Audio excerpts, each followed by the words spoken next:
Assalamualaikum warahmatullahi wabarakatuh. Perkenalkan, nama saya Nur Hidayah Rashid, dari PG Pot semester 2. Saya akan presentasikan judul modul saya yang berjudul pengembangan program pelayanan pendidikan anak berbakat dengan mata kuliah pengembangan dan kreativitas anak.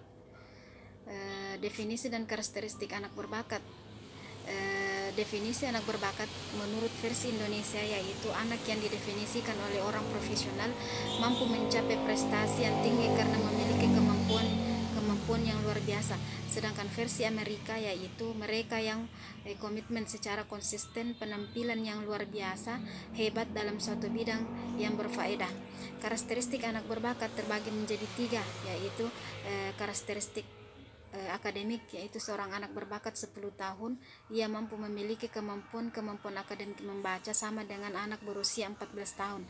Karakteristik sosial atau ekonomi, yaitu seorang anak berusia 10 tahun mampu memperlihatkan kemampuan penyesuaian diri, penyesuaian sosial, emosi seperti periang, bersemangat dan mandiri.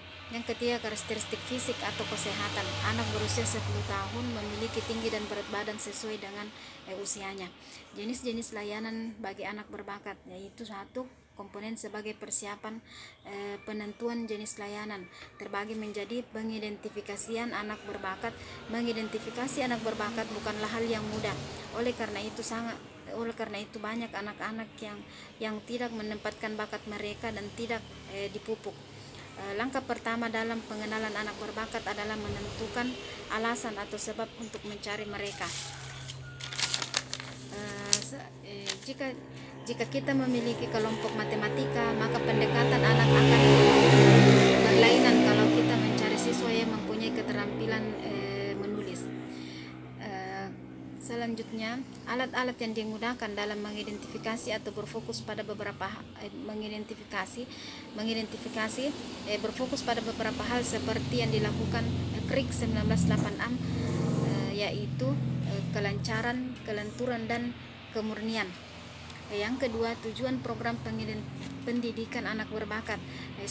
Anak berbakat harus menguasai sistem konseptual yang penting pada tingkat kemampuan mereka dalam berbagai bidang. Yang kedua, anak berbakat harus mengembangkan keterampilan dan strategi yang memungkinkan mereka menjadi kreatif dan mandiri. Yang ketiga, anak berbakat harus mengembangkan suatu kesempatan, suatu kemampuan dan kegairahan tentang belajar. Selanjutnya, kebutuhan pendidikan anak berbakat, baik itu kepentingan individu atau berbakat itu sendiri maupun kepentingan masyarakat. Yang kedua, komponen sebagai alternatif implementasi.